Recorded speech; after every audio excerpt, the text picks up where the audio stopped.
Hello students, कैसे हैं आप सब। उम्मीद है कि स्वस्थ होंगे, पढ़ाई कर रहे होंगे। आज किसी कारणवश समय ना मिल पाने के कारण वीडियो थोड़ा लेट में बन रहा है। तो आज हम लोग कल जहाँ पर ख़त्म किए थे उसके आगे शुरू करेंगे। कल आपको बताया गया, लास्ट बात बताई गई कि फैराडे ने क्या किया, एक प्रैक्टिकल किया और उस प्रैक्टिकल में देखा कि अगर नॉर्थ पोल यानी चुंबक का उत्तरी ध्रुव परिनालिका के समीप आता है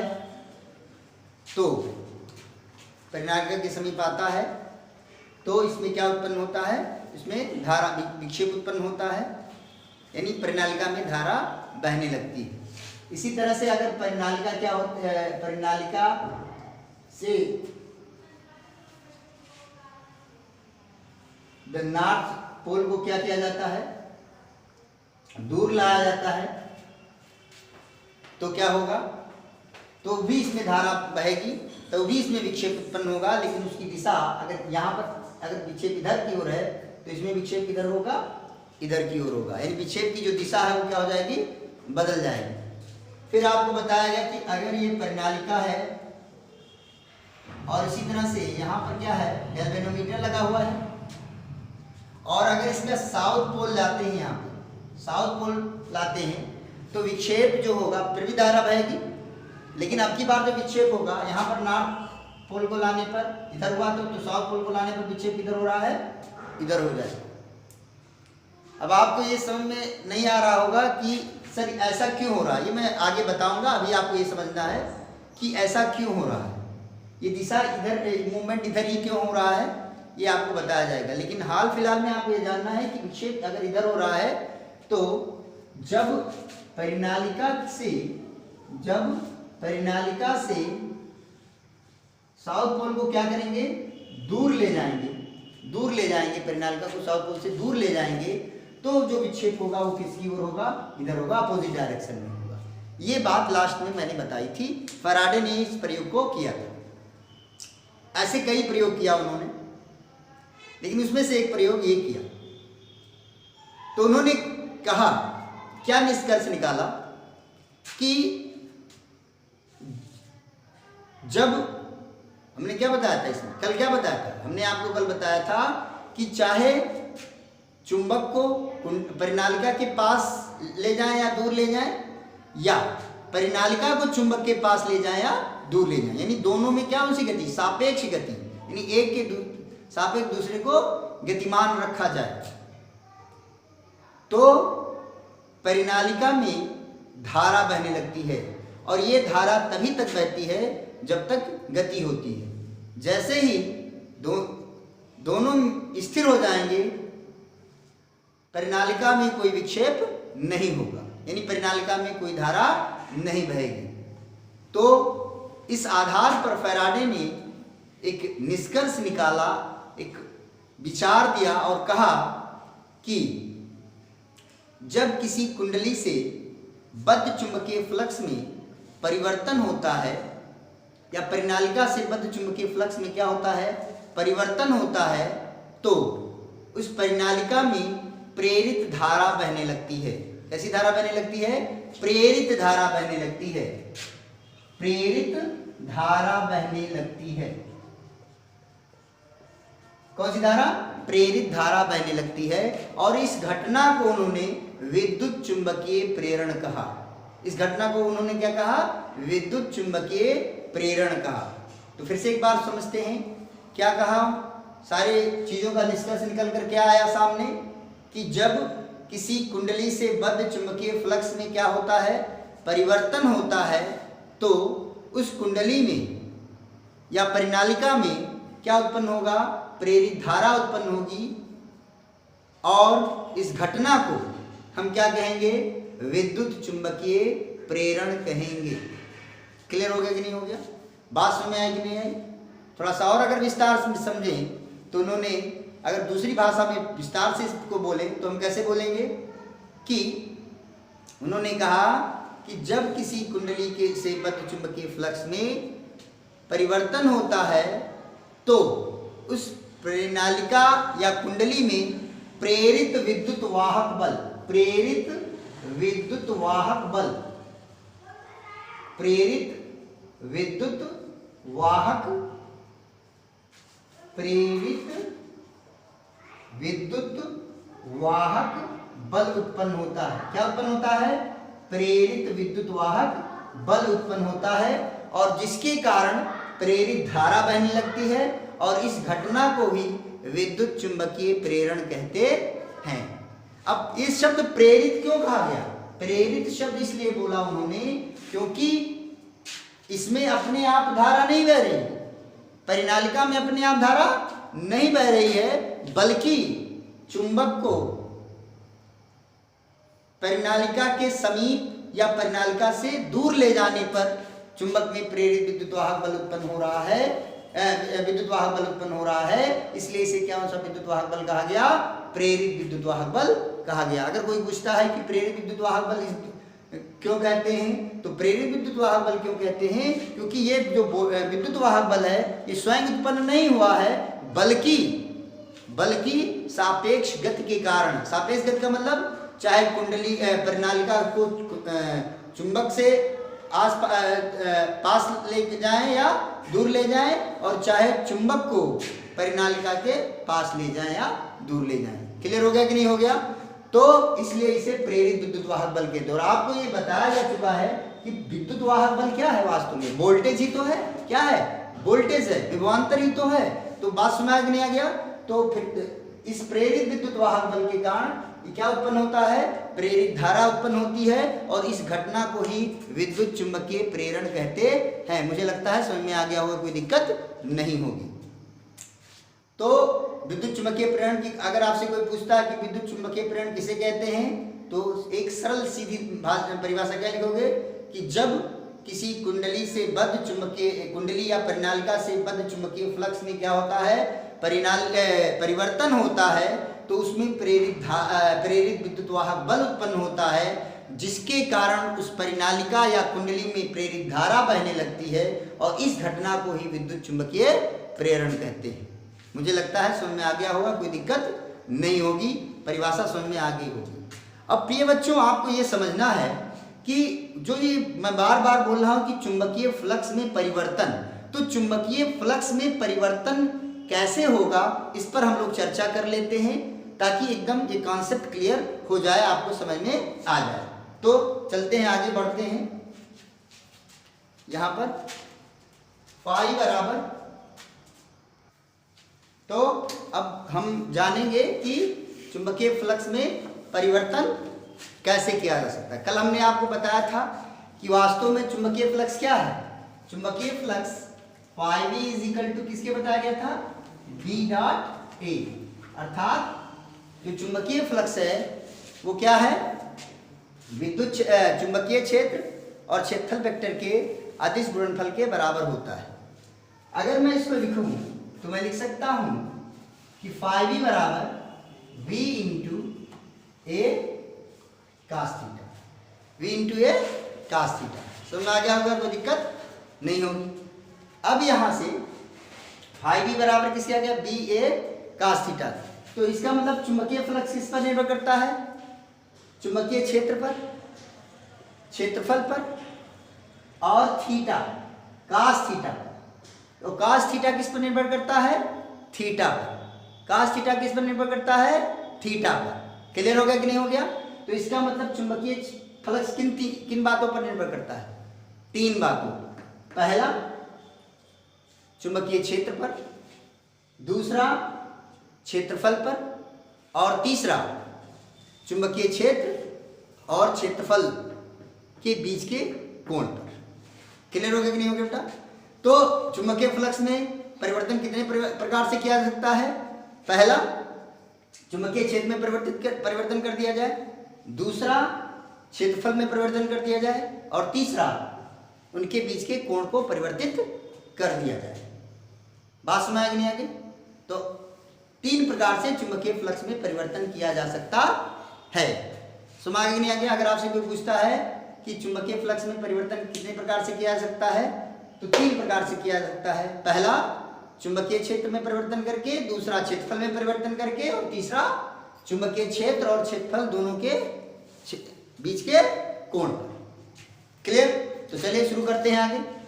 अब उदाहरण से हम समझते हैं। मान लीजिए कि कोई चुंबकीय क्षेत्र है, समझिएगा, आराम से समझिएगा। चुंबकीय क्षेत्र है, आराम समझिएगा। ये चुंबकीय क्षेत्र है और इसमें कोई पृष्ठ है, इस प्रकार है। यहां पर चुंबकीय क्षेत्र B किसकी दिशा में? यहां पर। और क्षेत्रफल वेक्टर B कहां पर है? कहां पर है? यहां पर। तो इस स्थिति में जो चुंबकीय क्षेत्र होगा वो फाई बी बराबर किसके होगा? B into A into cos theta. Cos theta, theta की जगह पर क्या हो गया? 0 हो गया। कास थीटा की जगह पर क्या हो गया? 0 हो गया।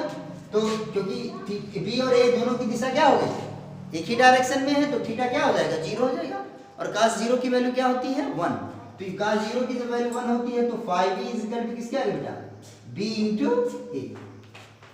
ये प्रारंभिक स्थिति होगी। अब अगर इस जो पृष्ठ है उस पृष्ठ को चुंबकीय क्षेत्र से बाहर कर दें, नहीं चुंबकीय क्षेत्र से बाहर कर दें, तो जब हम पृष्ठ को चुंबकीय क्षेत्र से बाहर कर दिए तो इसका मतलब है कि अब जो पृष्ठ है वहां पर चुंबकीय क्षेत्र नहीं है। और जब चुंबकीय क्षेत्र नहीं होगा तो बी क्या हो जाएगा? बाद की स्थिति में बता रहा हूं, बाद की स्थिति यानी क्या हो गया? यदि पृष्ठ को क्या किया जा रहा है? चुंबकीय क्षेत्र से क्या कर दिया जाए? बाहर कर दिया। चुंबकीय क्षेत्र से बाहर कर दिया। अब देखिए, चुंबकीय क्षेत्र से बाहर कर दिया जाए तो क्या होगा? तो जब चुंबकीय क्षेत्र से बाहर कर दिया गया तो बी क्या हो जाएगा? 0। बी क्या हो जाएगा? 0 हो जाएगा, नहीं हो जाएगा? तो जब बी 0 हो जाएगा तो फाई बी बराबर किसके लिखोगे आप? फाई बी बराबर बी इंटू ए। बी की जगह पर क्या लिखोगे? 0 into A into cos theta. अब 0 में किसी का गुणा करोगे तो क्या मिलेगा? 0। तो फाई बी कितना हो गया? 0। देखा आपने? क्या देखा आपने? जो चुंबकीय फ्लक्स पहले कितना था? V इंटू ए था। अब वो चुंबकीय फ्लक्स कितना हो गया? 0 हो गया कि नहीं हो गया? 0 हो गया कि नहीं हो गया? यानी चुंबकीय फ्लक्स में परिवर्तन हो गया कि नहीं हो गया?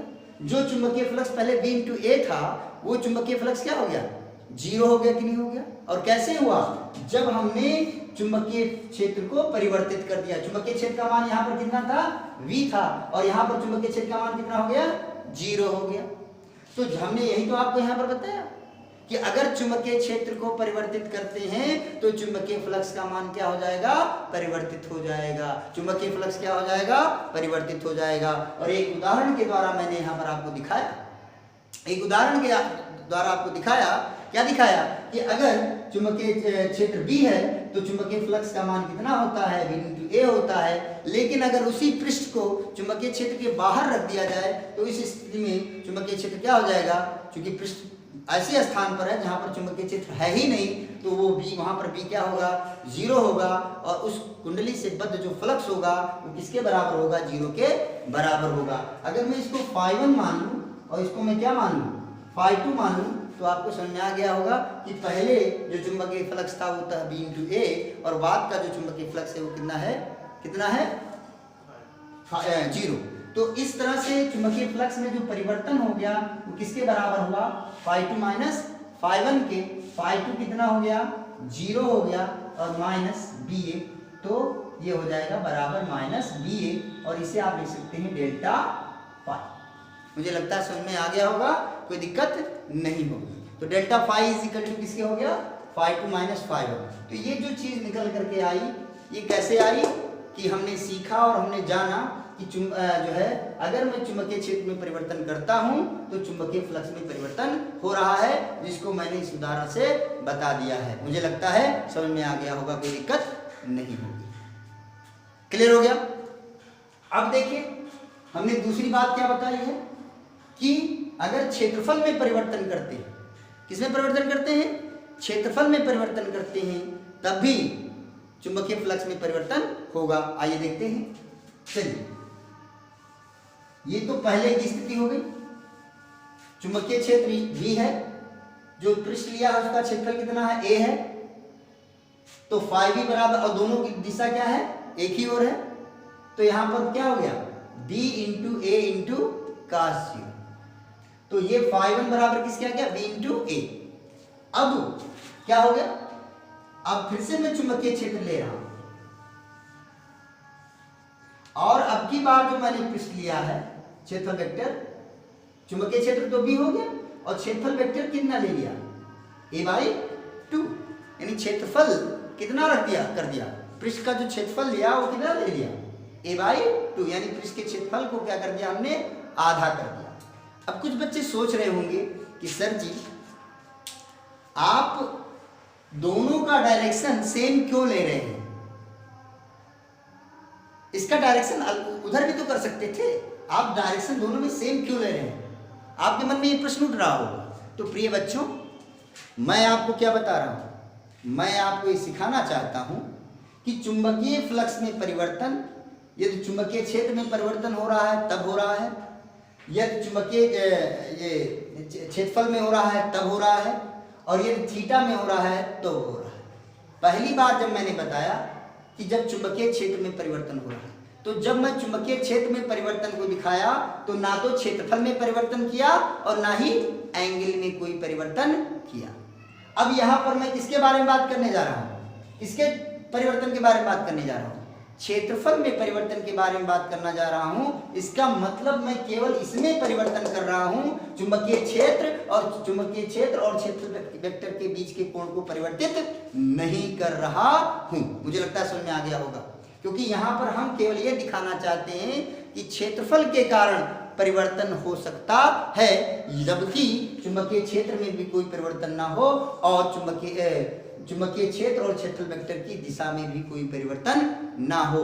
मुझे लगता है समझ में आ गया होगा, कोई कंफ्यूजन नहीं होगी, क्लियर हो गया होगा, अच्छे समझ आ गया। तो इसलिए बेटा यहाँ पर डायरेक्शन में कोई चेंजिंग नहीं की गई। आगे बढ़ा, तो अब इस स्थिति में हम लिखेंगे φ2 इज इक्वल टू क्या लिखेंगे बेटा, B इंटू A की जहां पर हम लोग क्या लिखेंगे, A/2 लिखेंगे, और cos थीटा की जहां पर हम लोग क्या लिखेंगे, cos 0 लिखेंगे। तो यहां से φ2 इज इक्वल टू किसके आ गया बेटा, V इंटू VA/2।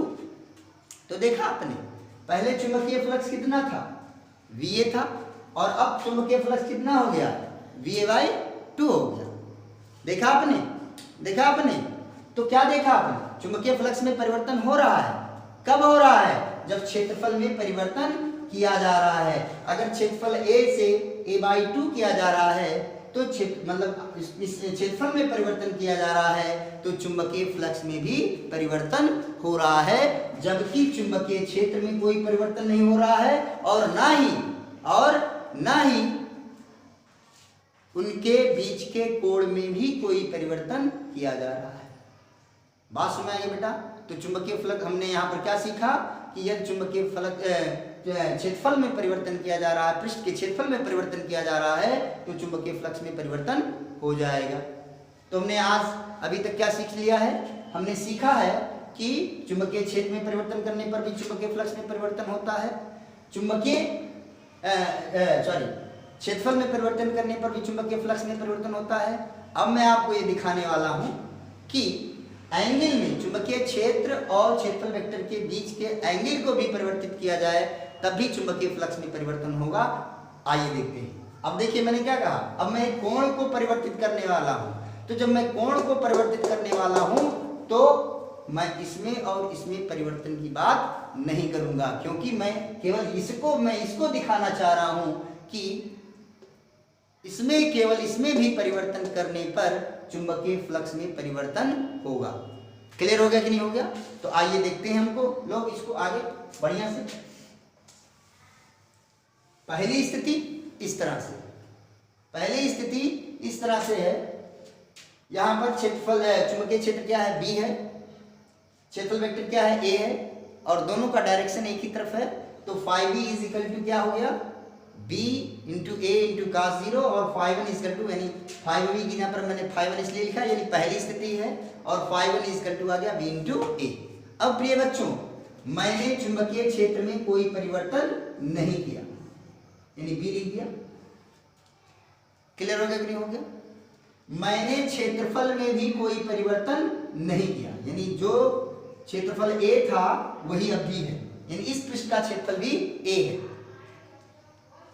लेकिन अब की बार मैं मान रहा हूं कि जो क्षेत्रफल ये जो पृष्ठ था इसका क्षेत्रफल वेक्टर इस तरफ था, अब इसका क्षेत्रफल वेक्टर किस तरफ है? इधर है, यानी अपोजिट डायरेक्शन में, बाहर की, यानी इस पृष्ठ का क्षेत्र इस पृष्ठ का जो क्षेत्रफल है उसका जो डायरेक्शन है, क्षेत्रफल वेक्टर का जो डायरेक्शन है वो किस तरफ है? इस तरफ है। तो देखा आपने, क्षेत्रफल में कोई परिवर्तन, चुंबकीय क्षेत्र में कोई परिवर्तन नहीं, क्षेत्रफल में कोई परिवर्तन नहीं, लेकिन चुंबकीय क्षेत्र और क्षेत्रफल के बीच यहाँ पर कोण कितना था? 0 था, जबकि यहाँ पर चुंबकीय क्षेत्र और क्षेत्रफल वेक्टर के बीच का जो कोण होगा वो कितना होगा? 180 अंश। कितना होगा? 180 अंश। मुझे लगता है समझ में आ गया होगा, कोई दिक्कत नहीं होगी। क्लियर हो गया कि नहीं हो गया? समझ में आया कि नहीं है? तो यहाँ पर मैं phi2 बराबर जब लिखूंगा, phi v बराबर va cos थीटा जब मैं लिखूंगा, phi v बराबर va cos थीटा में जब लिखूंगा, तो यहाँ पर phi v की यहाँ पर मैं लिखूंगा phi2 is equal to v into a into cos theta. तो cos थीटा की यहाँ पर मैं लिखूंगा cos 0। कोई दिक्कत तो नहीं किसी को? समझ आया कि नहीं आ गया? अब यहाँ से phi t is equal to किसके हो जाएगा? थीटा, सॉरी थीटा की यहाँ पर कितना लिखना है? 0 नहीं लिखना है। कितना है यहाँ पर? 180। तो यहाँ पर मैं क्या लिखूंगा? cos 180। क्लियर हो गया कि नहीं हो गया? तो यहाँ से phi2 इक्वल टू किसके हो जाएगा? b इंटू ए, और cos 180 की वैल्यू कितनी होती है? -1। cos 180 की वैल्यू कितनी होती है? -1। तो phi2 इक्वल टू किसके हो गया? -va। तो जो चुंबकीय फ्लक्स कितना था? ba था, अब वो चुंबकीय फ्लक्स कितना हो गया? -ba हो गया, यानी चुंबकीय फ्लक्स में परिवर्तन हुआ कि नहीं हुआ? तो अगर यहां से अगर आपसे कोई पूछता है कि डेल्टा phi इक्वल टू, तो आप क्या लिखोगे? phi2 माइनस phi1, और phi2 कितना हो गया? -ba, और phi1 कितना हो गया? ba, और -ba -1ba और -1ba क्या ba हो गया जाएगा? -2b। कितना हो जाएगा? -2b। मुझे लगता है क्लियर हो गया, कोई दिक्कत नहीं होगी, समझ में आ गया होगा।